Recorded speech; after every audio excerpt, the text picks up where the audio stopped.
को असो शुद्धात्मा इति चेत। शुद्ध आत्मा कौन है अथवा शुद्ध आत्मा का स्वरूप क्या है, इसकी चर्चा इस गाथा में करने जा रहे हैं। गाथा की पहली पंक्ति की व्याख्या कल अपन ने पढ़ ली थी, जिसमें पहले ज्ञायक भाव की व्याख्या की। कैसा है ज्ञायक भाव? स्वतः सिद्ध होने से अनादि अनंत नित्य उद्योत और विशद ज्योति ज्ञायक एक भाव। अनादि अनंत, इसके हेतु भी बताए थे।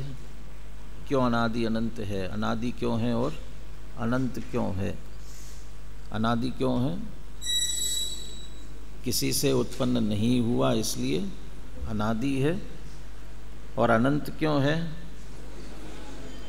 कभी विनाश को प्राप्त नहीं होगा या कोई नष्ट नहीं कर सकता, इसलिए कैसा है? अनंत है। ऐसा निर्मल ज्योति स्वरूप ज्ञायक भाव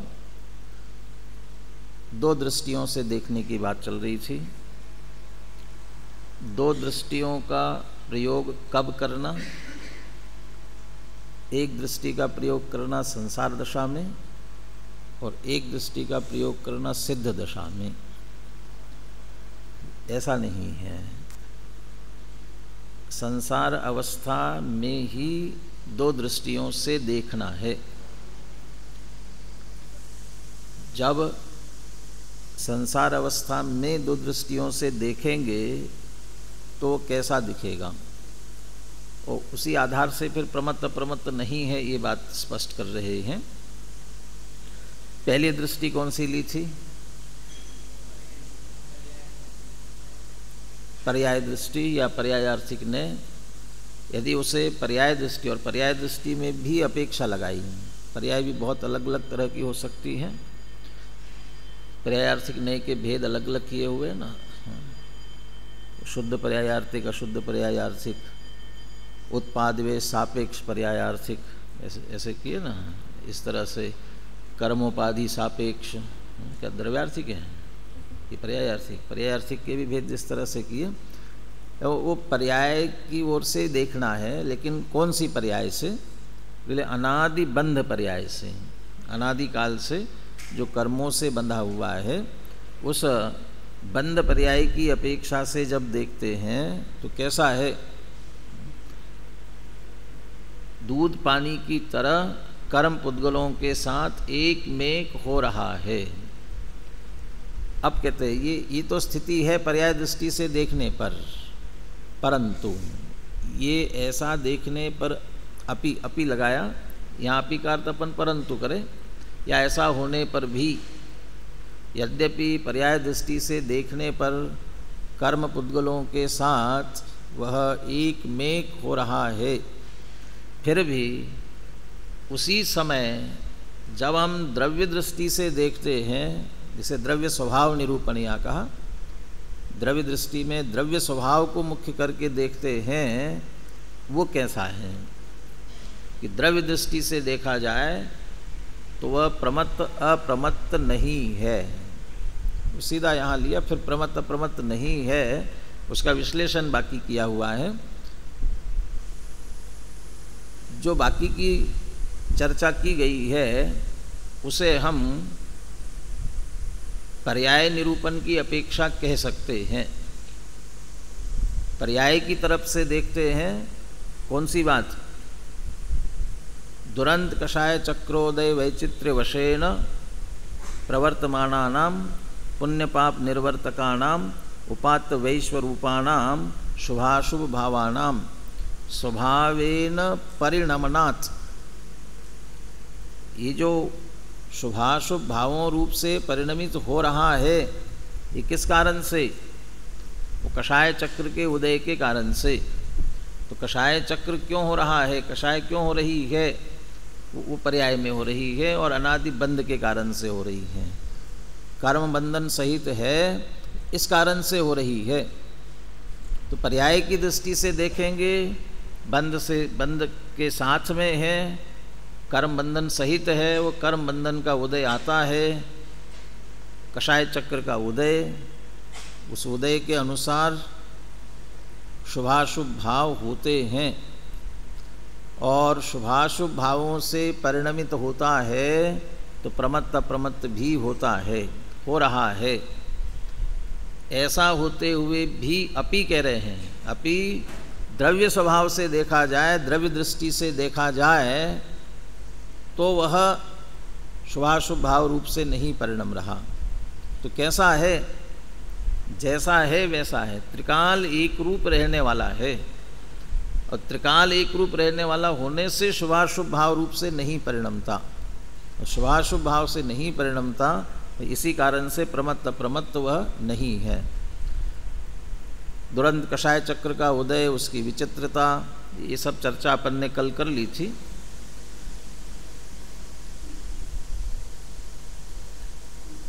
एक बात की तरफ यहाँ ध्यान दिलाया गया है, शुभाशुभ भावों के स्वभाव से परिणमित नहीं होता, इसलिए प्रमत्त अप्रमत्त नहीं है। तो इसे ऐसा क्रम से नहीं लगाना है, क्रम से वैसे लगेगा भी नहीं, क्योंकि शुभ अशुभ ये क्रम लिया और शुभ अशुभ भाव से नहीं परिणमता, इसलिए प्रमत्त अप्रमत्त नहीं है। तो क्या लगाना? शुभ भाव रूप से परिणमित नहीं होता इसलिए प्रमत्त नहीं, अशुभ भाव से परिणमित नहीं होता इसलिए अप्रमत्त नहीं। तो कैसा लगाना कि अशुभ भावों से परिणमित नहीं होता इसलिए प्रमत्त नहीं, और शुभ भावों से भी परिणमित नहीं होता इसलिए अप्रमत्त नहीं, ऐसे लगाना। तो ऐसा भी नहीं लगाना है कि अशुभ भाव, क्योंकि प्रमाद की दशा अशुभ भावों में, विकारों में हो सकती है, और शुभ भाव वो तो प्रमत्त दशा होगी। यहाँ दोनों भावों, दोनों परिणाम, शुभाशुभ भाव दोनों ही प्रमत्त के लिए हैं। शुभाशुभ भाव रूप से परिणमना ये प्रमत्तपना है, और चूंकि आत्मा शुभाशुभ भाव रूप से नहीं परिणमता इसलिए वह प्रमत्त नहीं है। तो वास्तव में हेतु जो दिया गया प्रमत्त पने के लिए दिया है। जो शुभाशुभ भाव से पर्याय की दृष्टि से कहे वो प्रमत्त कब होता है? प्रमत्त दशा में कब आता है? कि जब शुभाशुभ भाव रूप से परिणमता है। छठे गुणस्थान के योग्य शुभ भाव रूप से परिणमता है तब वो प्रमत्त में आता है, और नीचे आकर के अपनी भूमिका अनुसार अशुभ से भी परिणमेगा तो भी प्रमत्त दशा में है। माने शुभाशुभ भावों में रहेगा तो वो सातवें गुणस्थान में तो पहुंच ही नहीं सकता है, सातवें से ऊपर जा नहीं सकता, इसका मतलब अप्रमत्त नहीं हो सकता। माने शुभाशुभ भावों का होना ये प्रमत्तपना है, ये प्रमत्त दशा है। ये प्रमाद की चर्चा शायद मोक्ष अधिकार में थी, कहाँ थी? प्रमाद जी जागरण में प्रकरण चल रहा था जिसमें जो प्रमाद का भाव, और वहाँ प्रमाद किसको कहा था? प्रमाद क्या है? लौकिक दृष्टि से और आध्यात्मिक दृष्टि से ही प्रमाद की चर्चा ली थी। लौकिक दृष्टि में तो प्रमाद इसे कहते हैं कि जो आलसी है, कोई काम करने में जिसको उत्साह नहीं है, वो प्रमादी है। और कौन प्रमादी नहीं है? बिल्कुल इसको प्रमाद नहीं है। जो दौड़ दौड़ करके काम करता है, पूजा पाठ विधान उत्साह से कर रहा हो, तो वो उसको क्या, अरे बिल्कुल इसको प्रमाद नहीं है। इस सुबह से उठ करके बहुत जल्दी नहा धो करके तैयार होकर के प्रक्षाल पूजन के लिए पहुंच जाता है, कभी प्रमाद नहीं करता। तो ये जो दौड़ दौड़ करके व्यापार धंधा इत्यादि अशुभ कार्यों में चाहे शुभ कार्यों में जो उत्साह से कर रहा हो, उसको कहते बिल्कुल ये प्रमादी नहीं है। और आध्यात्मिक दृष्टि से वो बहुत प्रमादी है। जो इन सब कामों में लगा हुआ है वो बहुत प्रमादी है। क्यों प्रमादी है? क्योंकि जब तक शुभाशुभ भावों में लगा हुआ है तब तक वो शुद्धोपयोग में नहीं जा सकता। तो वहाँ तो शुद्धोपयोग में जाना वो अप्रमत्तपना है। तो जो जिसका उत्साह अपने स्वरूप में लीन होने में है वह अप्रमत्त दशा, और यदि उसमें लीन नहीं हो रहा है और बहुत उत्साह से काम कर रहा है तो भी प्रमादी है। समय सार की रचना करने वाले कुंद कुंद आचार्य प्रमादी है कि अप्रमादी है? टीका लिखने वाले आत्मख्यातिकार अमृतचंद्र आचार्य प्रमादी है कि अप्रमादी है? बहुत प्रमादी है। वो प्रमाद की दशा में लिखा गया, क्योंकि ये शुभ भाव में आए तो उस शुभाशुभ भाव से परिणमना वो प्रमाद है, वो प्रमत्त दशा कहलाती है। और ये नहीं होना, सातवें से ऊपर शुद्धोपयोग में जाना, वो अप्रमत्त है। तो शुभाशुभ दोनों प्रमत्तपने के लिए लगे। तो ये इसलिए एक क्रम ये ऐसा नहीं लगाना।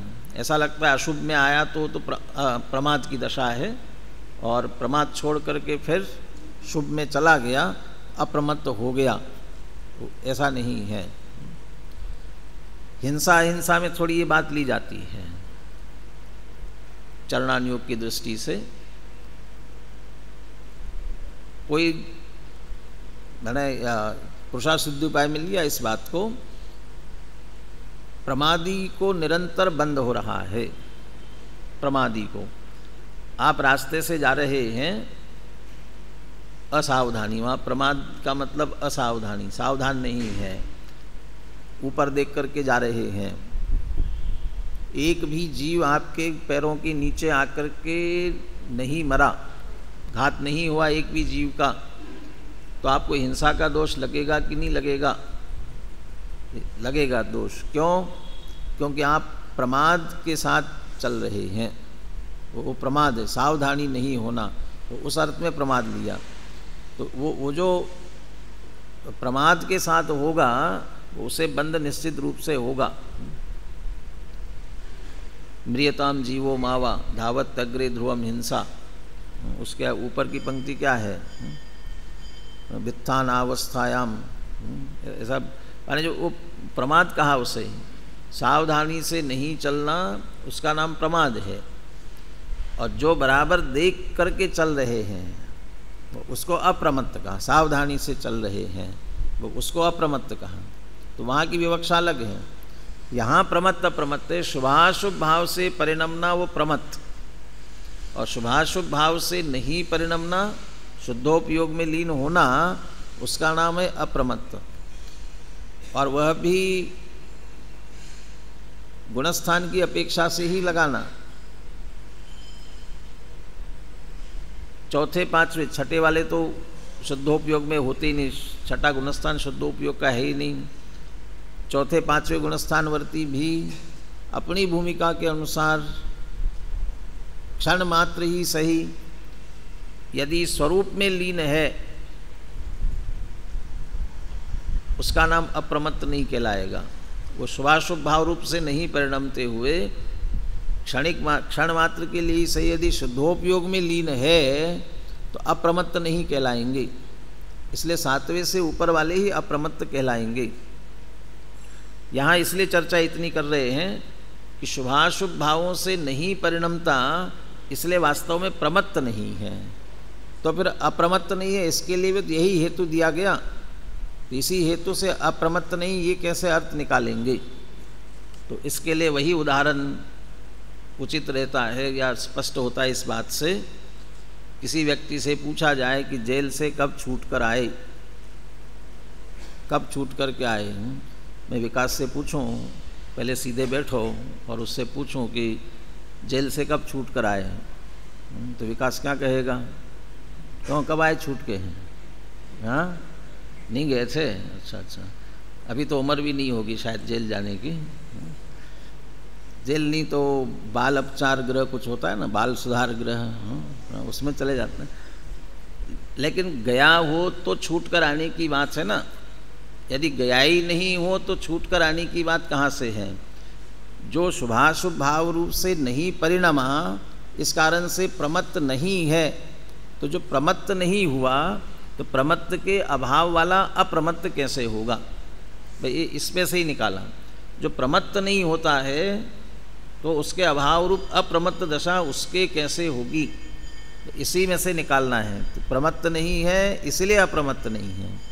जो शुभाशुभ भाव रूप से परिणमित होकर प्रमत्त नहीं होता, तो जब प्रमत्त नहीं है तो उसके अभाव वाली अप्रमत्त दशा उसे कैसे होगी? इसलिए वह अप्रमत्त भी नहीं है। तो इसी में से अप्रमत्तपना निकालना है। लेकिन यह सब द्रव्य स्वभाव की अपेक्षा से है। द्रव्य दृष्टि से देखा जाए तो द्रव्य त्रिकाल एक रूप रहने वाला, चूँकि वह शुभाशुभ भाव, इसका अर्थ यह है कि शुभाशुभ भाव से नहीं परिणमता तो शुद्ध भाव से भी नहीं परिणमता। वो शुद्ध भाव भी जीवादि बहितच्चम हेयम, शुद्ध भाव अधिकार नियम सार की पहली गाथा, वहाँ 38वीं गाथा, शुद्ध भाव अधिकार की पहली गाथा। तो वहाँ जीवादि बहिर्तत्व कहा, हेय कहा। तो जीवादि तो उसमें संवर निर्जरा मोक्ष तत्व भी है, वे बहिर्तत्व है। और टीका में 4 भाव, उनको भी पर भाव कहा। पर भाव विभाव, कौन से 4 भाव? ये औदयिक क्षायोपशमिक, ये तो परभाव विभाव है, ठीक है, लेकिन औपशमिक और क्षायिक भाव भी, इसको विभाव परभाव कहा। वो तात्पर्य वहाँ वही है, क्योंकि इनके लक्ष्य से शुद्धता प्रकट नहीं होती, इसलिए ये अशुद्ध कहो, परभाव को, विभाव को, उस अपेक्षा से इनके लक्ष्य से नहीं, ये वो अपने आप में शुद्ध होंगे। वैसे ही यहाँ दोनों का निषेध करने का अर्थ क्या है, तात्पर्य क्या है? पर्याय मात्र नहीं है, पर्याय रूप नहीं है, पर्याय, लेकिन द्रव्य दृष्टि से देखा जाए तो पर्याय रूप नहीं है ना। द्रव्य दृष्टि से देखा जाए तो त्रिकाल ध्रुव एक रूप रहने वाला द्रव्य दिखाई देगा। तो उस द्रव्य में विकारी अविकारी दशा दोनों नहीं है। अविकारी दशा कहाँ, किसकी? द्रव्य में कहाँ है? द्रव्य तो त्रिकाल एक रूप है। सव्ये शुद्धाहु शुद्ध नया। जब जीव संसार में स्थित है तब सिद्धो जैसा शुद्ध है। तो किस दृष्टि से? कि द्रव्य दृष्टि से। तो इसलिए वह द्रव्य दृष्टि से जब प्रमत्त नहीं हुआ है तो उसके अभाव रूप अप्रमत्तपना भी द्रव्य दृष्टि से नहीं है। प्रमाद प्रमत्तपना विकार पर्याय में हुआ है तो अभाव होकर के शुद्धता भी पर्याय में आएगी। तो पर्याय में होती, पर्याय निरूपण, या पर्याय दृष्टि से देखेंगे तो प्रमत्त प्रमत्त हो रहा है, लेकिन द्रव्य स्वभाव से देखने की बात करते हैं। तो द्रव्य स्वभाव से देखा जाए तो प्रमत्त प्रमत्त नहीं है। तो जो गाथा में भी मूल में कहा न विभोदि अपमत्तो न पमत्तो, वह द्रव्य दृष्टि की बात है। भावार्थ अपन ने पहले पढ़ लिया था। तो इस ग्रंथ में शुद्ध नय को मुख्य करके बात कही जा रही है। और शुद्ध नय द्रव्यार्थिक है, शुद्ध द्रव्यार्थिक है, वो द्रव्य को विषय बनाता है। तो उस द्रव्य दृष्टि से देखा जाए तो आत्मा प्रमत्त प्रमत्त नहीं होता। इसी बात से हम जोड़ सकते एवं भणन्ति शुद्धम, इस प्रकार उसे शुद्ध कहते हैं कि इससे शुद्धता कहाँ हुई? प्रमत्त प्रमत्त नहीं है। अप्रमत्त, चलो प्रमत्त है वह शुद्धता नहीं है, अप्रमत्त में तो शुद्धोपयोग शुद्धता है ना। तो प्रमत्त अप्रमत्त भी नहीं है, तो शुद्धता के लिए ये भी क्यों जोड़ते हो? क्योंकि परिणमित होने वाली पर्याय, अस्थिर पर्याय, अनित्य पर्याय, उसका लक्ष्य करेंगे तो विकल्प उत्पन्न होंगे। विकल्प उत्पन्न होना, राग उत्पन्न होना, वह अशुद्धता है, इसलिए अशुद्धता के लिए कारण बनेगा। और जो प्रमत्त अप्रमत्त नहीं है, और इसमें एक तरह से प्रमत्त अप्रमत्त नहीं है, सब पर्याय आ गई। गुणस्थान तो ले लिए, पहले से 14वें गुणस्थान तक गुणस्थान ले लिए, सभी पर्याय आ गई। बस सिद्धपना छोड़ दिया भले ही, लेकिन अप्रमत्तपना सातवें से ऊपर शुरू हुआ तब सिद्ध होने के बाद फिर प्रमाद आ जाएगा क्या? निर्मल पर्याय है। प्रमत्तपने में विकारीपना, अप्रमत्तपने में निर्मलपना, तो एक तरह से विकारी अविकारी समस्त पर्याय ले लिए और प्रमत्त नहीं ऐसा कह करके समस्त पर्यायों से पार कहा, उसे सब प्रकार के पर्यायों से पार कहा। क्यों पार कह रहे? एवं बढ़ंती शुद्धम, क्योंकि पर्याय का लक्ष्य करने पर विकल्प उत्पन्न होगा। जो एकाग्र ध्यान, जैसे ये घूमते हुए पंखे पर ध्यान केंद्रित करने के लिए कहा जाए, कैसे ध्यान केंद्रित करेंगे? क्योंकि जब उसकी पंखुड़ियाँ घूम रही तो एक जगह कैसे स्थिर होगा? चित्त हमारा स्थिर कैसे हो सकता है? एकाग्र स्थिर करने के लिए स्थिर का लक्ष्य होना जरूरी है। और पर्याय दृष्टि से प्रमत्त अप्रमत्त अवस्थाएं होने वाली वह अस्थिर है, इसलिए अशुद्धता प्रकट होगी। तो वो मैं नहीं हूँ। और मेरा द्रव्य स्वभाव त्रिकाल एक रूप रहने वाला अंतरंग में विराजमान है, वह प्रमत्त अप्रमत्त नहीं होता। उसका लक्ष्य किया जाए, विकल्प उत्पन्न नहीं होता, निर्विकल्प सहज शुद्ध दशा निर्मल दशा प्रकट होती है। ये इसलिए एवं बढ़ंती शुद्धम, ये वहाँ के वहाँ ऐसा जोड़ सकते हैं, लेकिन यहाँ शुद्धता के लिए दूसरा हेतु भी दिया गया है। अब आप शुद्धता की बात करते हैं। एवं बढ़ंती शुद्धम, अमृतचंद्राचार्य क्या विवक्षा लेते हैं इसकी? एष एव अशेष द्रव्यांतर भावेभ्यो भिन्नत्वेन उपास्यमानः शुद्ध इति अभिलप्यते। एष एव, एष एव आप किसको जोड़ोगे? आप एष एव, कौन एष एव? शुभम, कौन है एष एव? हाँ, एक गायक भाव। और कैसा है वह? हाँ, थोड़ा जोर से बोलो। शुद्धता कहाँ कही? अभी अब कहेंगे वे तो, शुद्धता तो आएगी। जो प्रमत्त प्रमत्त नहीं होता है, जिसकी व्याख्या की गई, वो उसी की बात करें। वह एक गायक भाव जो प्रमत्त प्रमत्त नहीं होता, वही एष एव कैसा है कि शुद्ध है। अब कह रहे शुद्ध है। ये क्यों शुद्ध है? अशेष द्रव्यांतर भावेभ्यो, अन्य समस्त द्रव्यों से, समस्त समस्त लिया अशेष से और अन्य ले लिया इतर अंतर से, द्रव्यांतर, स्वद्रव्य के अतिरिक्त बाकी सब द्रव्य द्रव्यांतर है। और शेष अशेष समस्त समस्त अन्य द्रव्य, और साथ में भाव लिया।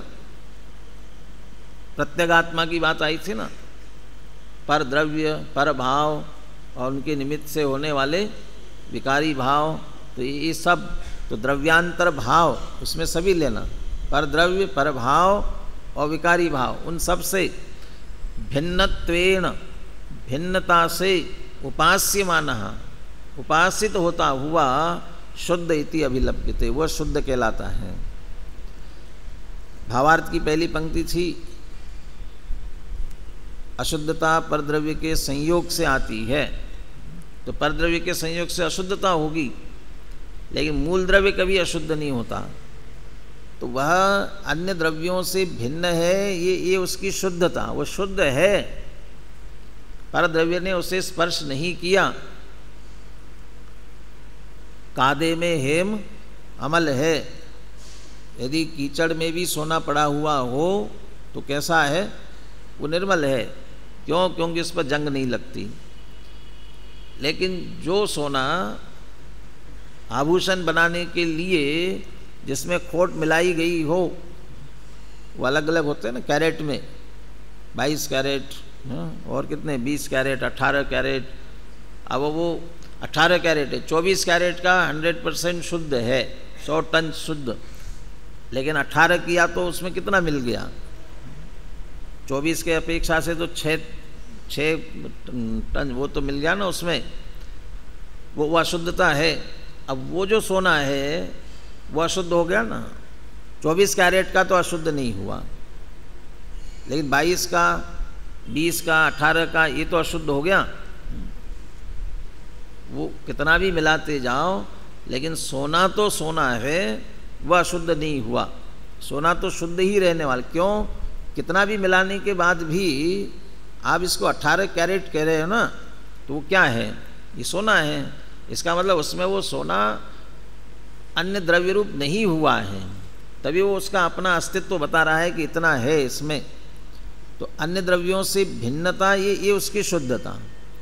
ऐसा ही हमारा ज्ञायक स्वभाव आत्मद्रव्य को असो शुद्ध आत्मा पूछा था, वह शुद्ध है क्योंकि अन्य समस्त द्रव्यों से भिन्न है। द्रव्य द्रव्यांतर भाव, मुख्य रूप से द्रव्य ही लिया, अन्य समस्त द्रव्यों से भिन्न, अन्य द्रव्यों के भावों से भी लिया, तो वो परद्रव्य के भाव और यहाँ तक कि उनके निमित्त से होने वाले अपने विकारी भावों से भिन्न वो शुद्ध है। लेकिन यह उपासित होता हुआ शुद्ध कहा। इसके लिए गुरुदेव इन शब्दों का प्रयोग करते हैं, वह शुद्ध तो है लेकिन किसके लिए, जो माने उसे, जो जाने उसे, जो अनुभव करे। जो अज्ञानी मिथ्या दृष्टि, उसका आत्मा भी शुद्ध तो है ही, सिद्ध समान शुद्ध है, लेकिन उस शुद्धता का लाभ उसे कहाँ मिल रहा है। तो शुद्धता का लाभ मिलेगा कब, जब उसे स्वीकार करेगा तब। तो शुद्ध कौन, जो जाने जो माने वो शुद्ध है। जो जाने माने नहीं, उस शुद्धता का क्या लाभ है, कैसे उसे शुद्ध कहा जाए। इसलिए उपासित होता हुआ शुद्ध कहलाता है। यदि उपासित और उपासना, उपासित होता हुआ का मतलब जानना मानना, जानकर मानकर उसमें लीन होना, यही उसकी उपासना है। तो ऐसी उपासना करने पर शुद्ध ही अनुभव में आता है और लक्ष्य करने वाली पर्याय में भी शुद्धता प्रकट होती है। यहाँ यद्यपि उपासित होता हुआ शुद्ध कहलाता है, इसमें निर्मल पर्याय सहित द्रव्य की बात ले ली, लेकिन मूल रूप से लेना है द्रव्य की ही बात। अन्य द्रव्यों से भिन्न होने के कारण द्रव्य स्वभाव से वो शुद्ध है, लेकिन उसका लाभ कब मिलेगा, जब उसका आश्रय करेंगे तब। इसलिए उसके साथ में जोड़ा उपास्य माना। उपासित होता हुआ शुद्ध कहलाता है, और उपासित नहीं होता हुआ है शुद्ध, अपने स्वभाव से तो शुद्ध पड़ा हुआ है, लेकिन उसकी शुद्धता का लाभ वास्तव में हमको नहीं मिल पाता। ये शुद्धता की बात हुई। अब जान गो दुजो भाव, एक ज्ञायक भाव, उसकी व्याख्या प्रारंभ करते हैं। दो दृष्टांत लिए हुए इसमें, दोनों दृष्टांतों की क्रम से अपन चर्चा करते हैं इसमें। न च अस्य ज्ञेय निष्ठत्वेन ज्ञायकत्व प्रसिद्धे दाह्य निष्ठ दहनस्य इव अशुद्धत्वम, यतो हि तस्याम अवस्थायां ज्ञायकत्वेन यो ज्ञातः स स्वरूप प्रकाशन दशायां प्रदीपस्य इव कर्तृकर्मणोर अनन्यत्वात् ज्ञायक एव। अभी आपने कहा कि उसका परद्रव्य से कोई संबंध नहीं है, अन्य समस्त द्रव्यों से भिन्न उपासित होता हुआ शुद्ध कहलाता है। अन्य समस्त द्रव्यों से भिन्न है, इसका मतलब अन्य द्रव्यों से संबंध नहीं है, लेकिन आप उसे ज्ञायक कह रहे हैं। तो ज्ञायक का अर्थ क्या, कि जानने वाला। तो किसको, तो सबको जानने वाला है ना। तो पर को भी जानता है, तो पर को जानता है, तो इतना संबंध तो आ गया। पर को जानने का संबंध हुआ, तो पर को जानने का संबंध हुआ तो अशुद्धता आ गई, पर द्रव्य से संबंध हुआ। दूसरा, पर द्रव्य जानने में आए तो ज्ञान में आ गए ना। तो पर द्रव्य जब ज्ञान में आए तो फिर ज्ञान अशुद्ध हुआ। ज्ञायक ने उनको जाना, वे ज्ञान में आए तो अशुद्ध हुआ। तो उसका उत्तर दे रहे कि नहीं, ऐसा नहीं है। न च अस्य ज्ञेय निष्ठत्वेन ज्ञायकत्व प्रसिद्धे, ये इस न को कहाँ लगाना, न च अस्य ज्ञेय निष्ठत्वेन ज्ञायकत्व प्रसिद्धे, ज्ञेय निष्ठ होने के कारण इसका ज्ञायकपना प्रसिद्ध नहीं है, ऐसा नहीं लगाना है। ये न यहाँ नहीं लगेगा, वो न अशुद्धत्वम के लिए आया, न अशुद्धत्वम। ये ज्ञेय निष्ठ होने से इसे ज्ञायक कहते हैं, और ज्ञेय निष्ठ माने गेयों में स्थित समझो, गेयों को जानता है। गेयों को जानने के कारण इसे गायक कहा जाता है। तो गेयों को जाना, तो जिन गेयों को जाना ये भी कहा जाता है। जब गेयों को जानता है तब ये गेय रूप होता है। गेयार्थ परिणमन, तो गेय रूप हुआ ना। तो गेय रूप हुआ तो अशुद्ध गेयों को जानेगा तो अशुद्ध नहीं होगा। कहते नहीं, अशुद्ध नहीं होता है। गेय निष्ठ पने के कारण इसे गायक कहते हैं। गेय निष्ठ का अर्थ गेयों को जानना, गेयों में स्थित होना भले ही कहा उसे, लेकिन तात्पर्य गेयों को जानना। गेयों को जानने के कारण इसे गायक कहते हैं। भावार्थ में तो जयचंद जी छाबड़ा ने और विशेष खुलासा किया था। गेयों को जानते समय वैसा ही अनुभव होता है। थोड़ा देखिए, नीचे पूरा भावार्थ दिया हुआ है। भावार्थ में 1, 2, 3, चौथा पैराग्राफ, गायक यहीं से प्रारंभ किया हुआ है वो पैराग्राफ। गायक नाम भी उसे गेय को जानने से दिया जाता है। गायक कहते हैं ना, तो क्यों कहते हैं? गेयों को जानने के कारण। क्योंकि गेय का प्रतिबिंब जब झलकता है तब ज्ञान में वैसा ही अनुभव होता है। ये क्या कह रहे हैं? झलकता है तब वैसा ही अनुभव होता है। ये बात सही है। झलकता है, गेय ज्ञान में जानने में आता है तो वैसा ही अनुभव होता है। तो होता है ना। कोई डरावनी चीज़ देखी, क्या होता है? डर लगता है ना। कोई जिसको बने करुणा वाली चीज़, करुण दृश्य देखते हैं ना, करुण, तो अंदर कैसा भाव होता है? करुणा का भाव आता है। कोई बीभत्स देखते हैं तो उस प्रकार का भाव आता है। कोई हंसी वाला देखते हैं तो हंसी का भाव आता है। कोई श्रृंगार वाला देखते हैं तो उस प्रकार का। जिनेंद्र भगवान की प्रतिमा देखते हैं तो जय परम शांत मुद्रा समेत भवि जन को निज अनुभूति है। तो ये हो रहे हैं ना।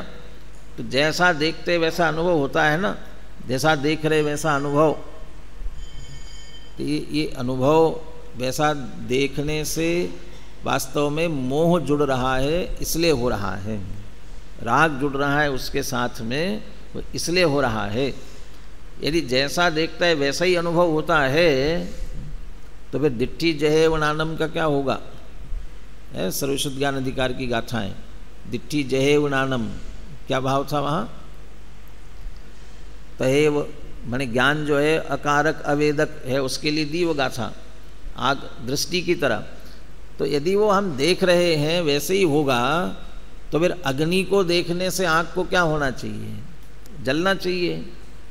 आँख तो नहीं जलती है, तो जले नहीं, उष्णता का अनुभव करती है कि नहीं है? ये तो अनुभव का मतलब क्या फिर? यहाँ तो कह रहे हैं कि जो गेय, जिस गेय को जानता है वैसा ही अनुभव, तब ज्ञान में वैसा ही अनुभव होता है। इसका अर्थ क्या? इसका अर्थ दर्पण के सामने काला, पीला, नीला, हरा जैसा आता है, दर्पण वैसा ही हो जाता है। तो उस समय हुआ ना, काला है, कोई काला पर्दा सामने है तो काला, नीला है तो नीला, हरा है तो हरा। तो ये हो रहा है ना भाई, ये होना, इसका ही नाम यहाँ अनुभव लेना है। जैसा पदार्थ और सामने आ रहा है, मतलब जानने में आ रहा है, उपयोग में आ रहा है, वैसा ही ज्ञान का परिणमन, गायक का परिणमन वैसा हो रहा है। इसी को गेय आकार कहते हैं। उस गेय के आकार हो गया, गेय के आकार हो गया माने गेय के जानने में लगा है, गेय को जान रहा है। घड़ा सामने है तो घड़ा ऐसा जान रहा है, उस समय हमारा ज्ञान घड़े के आकार परिणमित हो रहा है। तो घड़े के आकार परिणमित हो रहा है मतलब घड़ा ऐसा गोल है तो हमारा ज्ञान भी वैसा गोल हो रहा होगा। ऐसा उसका वो आकार होने का मतलब वो उस आकार रूप परिणमित होता हो ऐसा नहीं है, बस वैसा है ये जानने में आ रहा है। यदि हमने अभी कहा घड़े को जाना तो घड़े के आकार हो जाता है, और यदि मीठे को जाना तो कैसा होता है? मीठे के आकार होता है। खट्टे को जाना तो खट्टे के आकार होता है। तो कैसे होगा? मीठे के आकार जानने में मीठा कैसे होगा? उसका आकार कैसा बनेगा? खट्टे को जानने पर खट्टे का आकार कैसा होगा? तो वो खट्टा है ऐसा जाना, इसी का नाम वो खट्टे के आकार हुआ। मीठा है ऐसा जाना, इसी का नाम मीठे के आकार हुआ। और ये घड़ा ऐसा है ये जाना, इसी का नाम घड़े के आकार हुआ। ये इसी अर्थ में लेना उसे। ऐसे अनुभव होता है का अर्थ भी उसे जाना है, वो ऐसा है ये जाना, इसी का नाम अनुभव है। तो जब जिस पदार्थ को जानता है, यहाँ से पढ़िए फिर से, ज्ञायक नाम भी उसे ज्ञेय को जानने से दिया जाता है, क्योंकि ज्ञेय का प्रतिबिंब जब झलकता है तब ज्ञान में वैसा ही अनुभव होता है। ये अनुभव होता है का अर्थ ये पदार्थ ऐसा है ये जानता है, ये जाना, उसी का नाम ये अनुभव लेना। अनुभव का अर्थ सुख दुख, और अभी जो हास्य इस तरह के जो भाव कहे वो हो तो अनुभव, वो तात्पर्य नहीं है। जो है केवल ही भगवान को लोकालोक का अनुभव हो रहा है, ऐसा कह सकते हैं हम इस दृष्टि से। जो सारा लोकालोक जानने में आ रहा है ना, वो जानने में आ रहा है, इसी का नाम ये अनुभव समझना। लेकिन जो दूसरी बात थी, तब भी अशुद्धता नहीं आती है, वो कैसे? तथापि ज्ञान में वैसा ही अनुभव होता है, तथापि उसे ज्ञेयकृत अशुद्धता नहीं है। अब वो दूसरे की बात के लिए अगले बात से जोड़ रहे उसे, क्योंकि जैसा ज्ञेय ज्ञान में प्रतिभाषित हुआ वैसा ज्ञायक का ही अनुभव करने पर ज्ञायक ही है। जिस समय दर्पण काला नीला पीला सामने वाले पदार्थों के कारण प्रतिबिंबित हो रहा हो, तो उस प्रतिबिंब के साथ देख रहे हैं तो हमें दिखेगा कि ये दर्पण, यदि हम उसे मलिन कह रहे हैं तो मलिन जैसा लगेगा हमें। लेकिन दर्पण की तरफ से देखे उस समय, वो प्रतिबिंबित करते समय भी दर्पण तो दर्पण है, उसकी स्वच्छता का कहीं नाश नहीं हुआ है। स्वच्छता जो स्वभाव उसका है वो नहीं चला गया है, इसलिए वह उस समय भी स्वच्छ है। ऐसे ही भले ही चाहे जितने ज्ञेयों को जान रहा है, लेकिन वो ज्ञेयों के जानते समय भी ज्ञायक है ना, ज्ञायकपना नहीं छोड़ा उसने। वो ज्ञायकपना छोड़ करके ज्ञेय नहीं हुआ।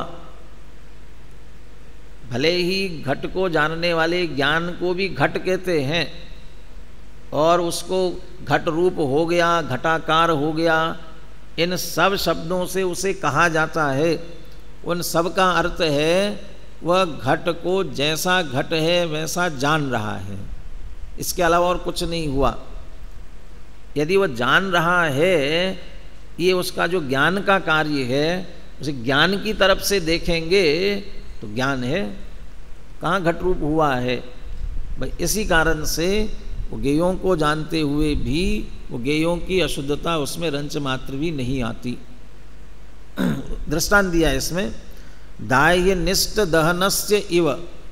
इसका क्या अर्थ है? दाह्य निष्ठ दहनस्य इव, दहन अग्नि और दाह्य उस अग्नि से जलने योग्य, सीधा करेंगे अपन ईंधन।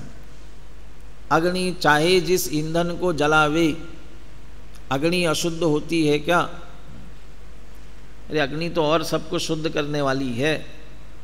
सोना शुद्ध करना होता है तो कितने ताव होते हैं? 16 ताव कहा उसके, है ना। तो 16 ताव, 16 बार तपा करके उसको शुद्ध करते हैं। तो अग्नि में तपा तप बहुत सारी चीज़ें अग्नि में तपा करके शुद्ध करते हैं। तो अग्नि तो और सबको शुद्ध करती है, ये तो ठीक है। लेकिन वो अग्नि यदि किसी, वो ईंधन को जलाती है ना, ईंधन से प्रकट हुई, तो यदि ईंधन गंदा होगा तो फिर तो अग्नि गंदी होगी ना। फिर अग्नि गंदी होगी तो फिर दूसरों को क्या शुद्ध करेगी? खाना पकाने में आजकल क्या उपयोग किया जाता है? गैस पर खाना बनता है। गैस क्या है? चूल्हा बिना जलता हुआ गलती से थोड़ा खुल जाए तो कितनी बदबू आती है। तो शुद्ध है कि अशुद्ध है वो गैस? शुद्ध है कि अशुद्ध है?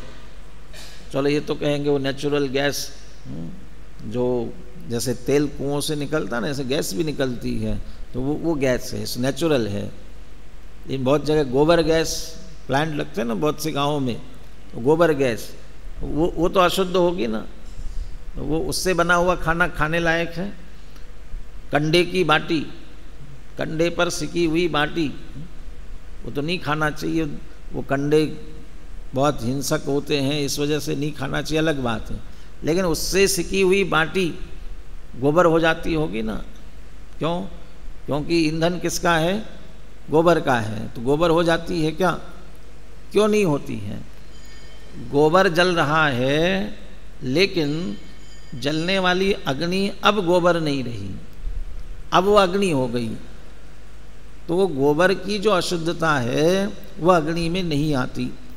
तो ऐसे सबको लगा लेना। अब जो भी दाह्य कोई भी जले, चाहे जितना अशुद्ध हो, लेकिन उसकी अशुद्धता जैसे अग्नि में नहीं आती, ऐसे ही ज्ञेयों को जानते हुए भी उसकी अशुद्धता ज्ञान में नहीं आती। इसलिए ज्ञायक कहने से अशुद्ध हो गया ऐसा मत समझना। अपर को जानने से समस्या खड़ी हो रही होगी तो अगले प्रकरण एक वाक्य अपन ने छोड़ दिया है, उसकी चर्चा कल करेंगे। अपने को भी तो जानता है वो, स्वयं को, तो स्वयं को जानता है, उस समय भी ज्ञायक है, उस दृष्टि से तो निश्चित रूप से वह शुद्ध ही है। शेष चर्चा कल करके छठी गाथा पूर्ण करेंगे। कल आपको पूछने का अवसर रहेगा छठवीं गाथा संदर्भ में, तो आप स्वयं पढ़ करके आवे। कोई बात समझ में नहीं आई हो तो आप पूछ सकते हैं। जिनवाणी विराजमान करेंगे।